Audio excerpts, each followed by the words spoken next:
ಇನ್ನು ವಿಧಾನಸೌಧದ grand steps ಮೇಲೆ ಅದ್ದೂರಿ ಕಾರ್ಯಕ್ರಮಕ್ಕೆ ವೇದಿಕೆ ಸಜ್ಜಾಗಿದೆ. ಮೈಸೂರು ಪೇಟ ಹಾಕಿ ಸನ್ಮಾನಿಸಲಿದ್ದಾರೆ ಸರ್ಕಾರದ ವತಿಯಿಂದ. ಕೆಲವೇ ಕ್ಷಣಗಳಲ್ಲಿ ತಾಜ್ ವೆಸ್ಟ್ ಎಂಡ್ ನಿಂದ ವಿಧಾನಸೌಧಕ್ಕೆ ಆರ್ಸಿಬಿ ಪಡೆ ಬರಲಿದೆ. ವಿಧಾನಸೌಧದ ಗ್ರ್ಯಾಂಡ್ ಸ್ಟೆಪ್ಸ್ ಮೇಲೆ ಗ್ರ್ಯಾಂಡ್ ಇವೆಂಟ್. ಆರ್ಸಿಬಿ ಆಟಗಾರರಿಗೆ ಅದ್ದೂರಿ ಸನ್ಮಾನ. ಮೈಸೂರು ಪೇಟ ಹಾಕಿ ಸನ್ಮಾನ ಮಾಡಲಿಕ್ಕೆ ಸರ್ಕಾರ ಈಗಾಗಲೇ ಸಜ್ಜಾಗಿದೆ. ಇನ್ನೇನು ಆ ಒಂದು ಕಾರ್ಯಕ್ರಮಕ್ಕೆ ಅವರು ಬರಬೇಕು, ಸರ್ಕಾರದ ಆತಿಥ್ಯವನ್ನು ಸ್ವೀಕಾರ ಮಾಡಬೇಕು. ಆ ಒಂದು ಕ್ಷಣಗಣನೆಗೆ ಈಗಾಗಲೇ ಜನ ಅಲ್ಲಾಗಲೇ ಸೇರ್ಕೊಂಡ್ಬಿಟ್ಟಿದ್ದಾರೆ. ಆ್ಯಕ್ಚುಲಿ ಇಲ್ಲಿ ಇಷ್ಟು ಜನ ಸೇರಬಹುದು ಅನ್ನುವಂಥ ನಿರೀಕ್ಷೆ ಕೂಡ ಇರಲಿಲ್ಲ. ಆ್ಯಂಡ್ ಇಲ್ಲಿ ಬರಬೇಡಿ, ಚಿನ್ನಸ್ವಾಮಿ ಸ್ಟೇಡಿಯಮ್ಗೆ ಬನ್ನಿ ಅಂತ ಹೇಳಿದರು. ಬಟ್ ಕೇಳ್ತಾರಾ, ಎಲ್ಲೆಲ್ಲಿ ನಮ್ಮ ಆಟಗಾರರು ಹೋಗ್ತಾರೋ ಆ ಮಾರ್ಗದುದ್ದಕ್ಕೂ ನಾವು ಇರ್ತೀವಿ ಅನ್ನೋದನ್ನ RCB ಅಭಿಮಾನಿಗಳು ತೋರಿಸಿದ್ದಾರೆ.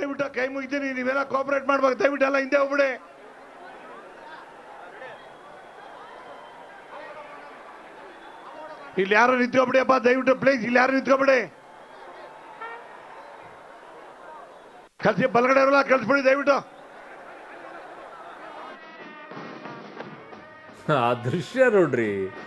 ಓ, ಯಾವ ಶಬ್ದಗಳಿಂದ ಈ ಸಂಭ್ರಮಾಚರಣೆಯನ್ನ ವರ್ಣಿಸೋಣ ಅಂತ, ಯಾವ ಶಬ್ದಗಳಲ್ಲಿ ಇಲ್ಲಿರುವಂತ ಅಭಿಮಾನಿಗಳ ಪ್ರೀತಿಯನ್ನ ವರ್ಣಿಸೋಣ ಅಂತ. ಒಬ್ಬೊಬ್ಬರದು ಒಂದೊಂದು ರೀತಿಯಲ್ಲಿ ಪ್ರೀತಿ, ಒಬ್ಬೊಬ್ಬರದು ಒಂದೊಂದು ರೀತಿಯಲ್ಲಿ ಅಭಿಮಾನ. ಆ ಬಸ್ಗಳ ಮೇಲೆ ಅಂತೂ ಅದೇನ್ ಮೇಲ್ಗಡೆ ಕುಸದೆ ಕೆಳಗಡೆ ಬಿದ್ದುಬಿಡುತ್ತಾ, ಬಸ್ನ ಟಾಪ್ ಓದಿಸ್ತಾ ಇತ್ತು. ಮರ ಏರಿ ಕೂತಿದ್ದಾರೆ, ಆ ಕಲರ್ ಆಗಿ ಇಟ್ಕೊಂಡು ಏನೋ ಬಂದಿದ್ದಾರೆ. ಏನಪ್ಪ ವಿಧಾನಸೌಧ ಮುಂಭಾಗದಲ್ಲಿ ಇರುತ್ತೆ. ರಾಜಕಾರಣಿಗಳು ಕಾಸು ಕೊಟ್ಟರು ಇಷ್ಟು ಬರಲ್ಲ ಜನ.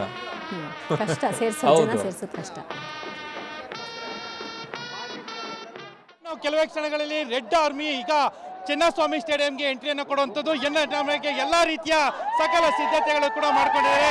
ಅಭಿಮಾನಿಗಳನ್ನು ನೋಡ್ತಾ ಇದ್ದೀವಿ. ಹರ್ಷೋತ್ಸವ ಮನೆ ಮುಟ್ಟಿರುವಂಥದ್ದು ದೊಡ್ಡ ಪ್ರಮಾಣದಲ್ಲಿ RCB ಅಭಿಮಾನಿಗಳು ತಮ್ಮ ಹರ್ಷೋತ್ಸವವನ್ನು ವ್ಯಕ್ತಪಡಿಸ್ತಾ ಇದ್ದಾರೆ. ಎಲ್ಲರೂ ಕೂಡ ಚಿನ್ನಸ್ವಾಮಿ ಸ್ಟೇಡಿಯಂನಲ್ಲಿ ಕಿಕ್ಕಿರಿದು ತುಂಬೋದಕ್ಕೆ ಜನ ಕಾಯ್ತಾ ಇದ್ರು. ಬೆಳಗ್ಗೆಯಿಂದ RCB ಟೀಮು ಮಧ್ಯಾಹ್ನ 3 ಗಂಟೆಗೆ ಬೆಂಗಳೂರು ಬರುತ್ತೆ ಅನ್ನೋ ಮಾಹಿತಿ ಗೊತ್ತಾದ ತಕ್ಷಣ ಎಲ್ಲರೂ ಕೂಡ ಬೆಂಗಳೂರು ಬಂದು ನುಗ್ತಾ ಇದ್ರು. ಈಗ ಅಭಿಮಾನಿಗಳನ್ನೇ ಕೇಳೋಣ, ಏನ್ ಹೇಳ್ತೀಯಪ್ಪ? 18 ವರ್ಷ ಕಾದಿದ್ದಕ್ಕೂ ಸಾರ್ಥಕ ಆಗೋಯ್ತು.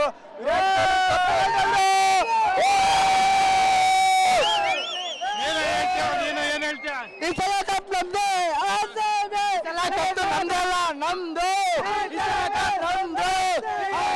ಈ ಸಲ ನಮ್ದೇ, ಮುಂದಿನ ಸಲ ನಮ್ದೇ. ಮುಂದಿನ ಇನ್ನ 5 ಸರಿ ಕಪ್ ಹೊಡಿತೀವಿ ನಾವು. ನಮ್ಮ RCB ರಾಯಲ್ ಚಾಲೆಂಜ್ ವಿರಾಟ್ ಕೊಹ್ಲಿಗೆ, ನಮ್ಮ RCB ವಿರಾಟ್ ಕೊಹ್ಲಿ, ಕರ್ನಾಟಕಕ್ಕೆ ಜೈ ಹಿಂದ್, ಜೈ ಕರ್ನಾಟಕ ಮಾತೆ, ಜೈ ಬಾಸ್.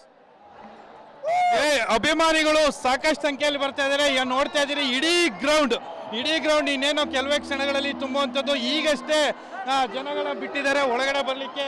ಈಗ ನಮ್ದು ಜೊತೆ ಅಭಿಮಾನಿಗಳು ಏನ್ ಹೇಳ್ತೀಯ? 18 ವರ್ಷ ಗೆದ್ದಿದ್ದಾರೆ, ತುಂಬಾ ಚೆನ್ನಾಗಿದೆ, ಎಲ್ಲಾರೇ ಮಜಾ ಬಂತು. ಈ ಸಲ ಕಪ್ ನಮ್ದೇ ಸರ್, ಗೆದ್ವಿ. 18 ವರ್ಷ ಆದ್ಮೇಲೆ ಗೆದ್ದಿರೋದು RCB ಕಪ್ ಇದೆ. ನಮ್ಗೆ ಬಹಳ ಆನಂದವಾಗಿದೆ. ಇದೇ ರೀತಿ ಅವರು ಬೆಳೆದು ಬರಲಿ ಅಂತ ಕ್ರಿಕೆಟರಲ್ಲಿ ಮನವಿ ಮಾಡ್ತಾನೆ. ಜೋಶು ಅಷ್ಟೇ ಮೇಡ, ಎಲ್ಲರ ಕಾಂಟ್ರಿಬ್ಯೂಷನ್ ರಜು ಬರ್ತಿದ್ದ. ವಿರಾಟ್ ಕೊಹ್ಲಿ ಒಂದು ಕಣ್ಣಿರುತ್ತಲ್ಲ, ಏನ ಗ್ರೌಂಡ್ ಮೇಲೆ ಬಿತ್ತಲ್ಲ, ಅದ್ರ ಇಂಪಾರ್ಟೆನ್ಸ್ ಬೇರೆ ಲೆವೆಲ್ ಐತಿ ಸರ್. ಈ ಸಲ ಮಾತ್ರ ಕಪ್ ನಮ್ದಲ್ಲ, ಇನ್ನೊಂದ್ ಸಲನೂ ಕಪ್ ನಮ್ದೇ ಅಣ್ಣ. ಈ ಸತಿ ಇದು ಕಪ್ ನಮ್ದಲ್ಲ. ಈಗ ಎಲ್ಲ ಅಭಿಮಾನಿಗಳು ಈಗ ಸಂಭ್ರಮಾಚರಣೆಯನ್ನು ಮಾಡ್ತಾ ಇರುವಂಥದ್ದು. ಈ ಸಂಭ್ರಮಾಚರಣೆಯಲ್ಲಿ ಇನ್ನೇನು ರೆಡ್ ಆರ್ಮಿ ಟೀಮ್ ಒಳಗಡೆ ಬಂದ ತಕ್ಷಣವೇ ಇನ್ನಷ್ಟು ಉತ್ಸಾಹ ಇಮ್ಮಡಿಗೊಳ್ಳುವಂಥದ್ದು, ಇನ್ನಷ್ಟು ತಮ್ಮ ಉತ್ಸಾಹವನ್ನು ಹೊರಹಾಕುವಂಥ ಕೆಲಸವನ್ನು ಅಭಿಮಾನಿಗಳು ಕೂಡ ಮಾಡ್ತಾ ಇದ್ದಾರೆ. ಕ್ಯಾಮ್ರಾ ಪರ್ಸನ್ ಹನುಮಂತು ಜೊತೆ Muralidhar crime bureau, public TV.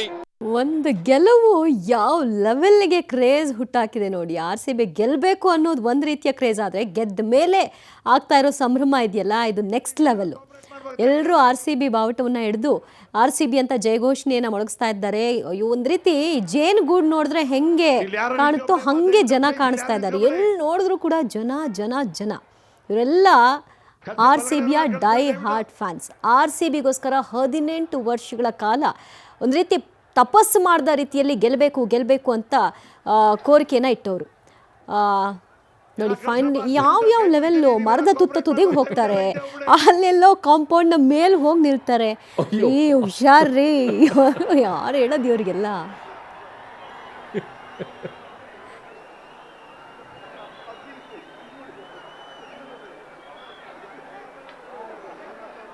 ಅವನನ್ನು ನೋಡ್ತಾ ಇದ್ರೆ ಪೊಲೀಸರು ಏನು ಮಾಡ್ತಾ ಇಲ್ಲ. ಈಗ ಇದೇ ಬೇರೆ ಟೈಮಲ್ಲಿ ಏನಾದ್ರೂ ಆಗಿದ್ದಿದ್ರೆ ಅಲ್ಲ, ಅಪ್ಪಿತಪ್ಪಿ ಗಾಬರಿ ಇಡಿಸಿ ಇನ್ನೇನಾದ್ರೂ ಆಗ್ಬಿಟ್ರೆ ಅಂತ ಅವ್ರು ಸುಮ್ಮನಾಗ್ಬಿಟ್ಟಿದ್ದಾರೆ. ಅಲ್ಲಿ ಏನು ಮಾಡಕ್ಕಾಗಲ್ಲ. ಈಗ ಪೊಲೀಸರು ಯಾಕೆ ಗೊತ್ತಾ, ಅಲ್ಲಿ ಏನಾದ್ರೂ ಪೊಲೀಸರು ಹೆಚ್ಚು ಕಡಿಮೆ ಮಾಡಿದ್ರೆ ಇಡೀ ಫ್ಯಾನ್ಸ್ ಎಲ್ಲ ಪೊಲೀಸರ ಮೇಲೆ ತಿರುಗಿ ಬೀಳ್ತಾರೆ. ನಮ್ಮನ್ನ ಈಗಲೂ ಸಂಭ್ರಮಾಚರಣೆ ಮಾಡಕ್ ಬಿಡಲ್ವಲ್ಲ. ಬಟ್ ಅದ್ರ ದುರುಪಯೋಗ ಫ್ಯಾನ್ಸ್ ತಗೋಬಾರ್ದು. ಪೊಲೀಸರಲ್ಲಿ ಏನು ಮಾಡ್ತಾ ಇಲ್ಲ ಅಂತ ಹೇಳ್ಬಿಟ್ಟು ಲಿಮಿಟೇಷನ್ ಕ್ರಾಸ್ ಆಗ್ಬಾರ್ದು. ನೀವು ಸಂಭ್ರಮ ಮಾಡ್ಕೊಳ್ಳಿ, ಖುಷಿ ಪಡಿ. ಇದನ್ನ ಜೀವನ ಪರ್ಯಂತ ನೆನಪಲ್ಲಿ ಇಟ್ಕೊಳ್ಬೇಕಾಗಿರುವಂತ ಕ್ಷಣ ಅದು. ಆ ಬಸ್ ಏರಿರೋದು ನೋಡಿ, ಈ ಮರ ಏರಿರೋದು ನೋಡಿ, ಈ ಕಡೆ ಕೋತಿಗಳು ಅಂತ ಕರಿಬೇಕಾ, ಏನಂತ ಕರೆಯೋರಿರಲ್ಲ. ಆದರೆ ಇವರೆಲ್ಲರಿಗೂ ಇರೋದು ಒಂದೇ ಪ್ರೀತಿ, ಅದು RCB. ಅದರ ಮೇಲಿರುವಂಥ ಇವರ ಪ್ರೀತಿಯನ್ನ ಈಗ ಮಾಡಿಸುತ್ತೆ. ಅವರೆಲ್ಲ ಕ್ಲಾಸಿಗೂ ರೆಡಿ ರೀ, ಮಾಸಿಗೂ ರೆಡಿ ಅವರೆಲ್ಲ. ಇದು ಮಾಸ್ ನೋಡ್ತಾ ಇದ್ದೀರಾ ನೀವು. ಕ್ಲಾಸ್ ಅಂತಂದ್ರೆ ಹೇಗೆ ನಾವು ವರ್ತಿಸ್ಬೇಕು ಆಗ ವರ್ತಿಸಿದೀವಿ ನಾವು. ಬೇರೆದವ್ರ ರೀತಿಯಲ್ಲಿ ನಾವು ವರ್ತಿಸ್ಲಿಲ್ಲ. ಬೇರೆದವ್ರ ರೀತಿಯಲ್ಲಿ ವರ್ತಿಸ್ಲಿಲ್ಲ. ಸೋತಾಗ ನಾವ್ ಏನ್ ಹೇಳಿದೀವಿ, ಮುಂದಿನ ಸಲ ಕಪ್ ನಮ್ದೆ. ಅದೇ ಜೋಶಲ್ಲೇ ಮುಂದಿಟ್ಟಿದೀವಿ.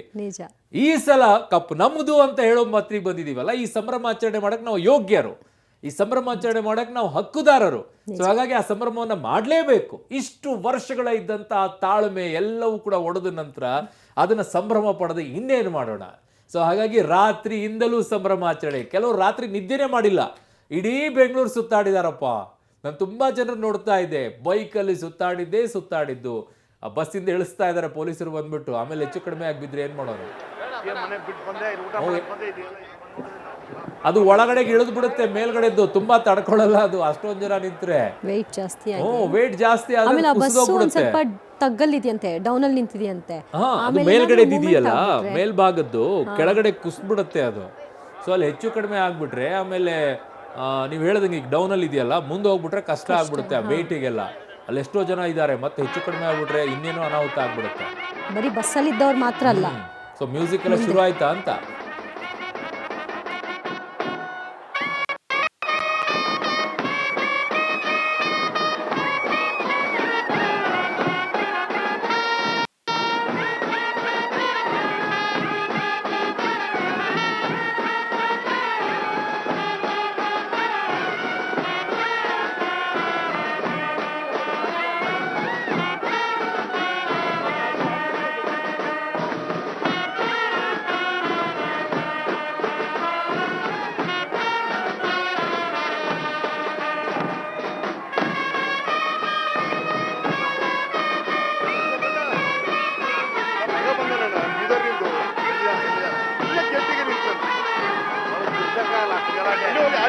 ಕರ್ಕೊಂಡು ಬರ್ತೀನಿ, ಗೇಟಿಗೆ ನಿಂತೆ ನೋಡ್ಲಕ್ಕ.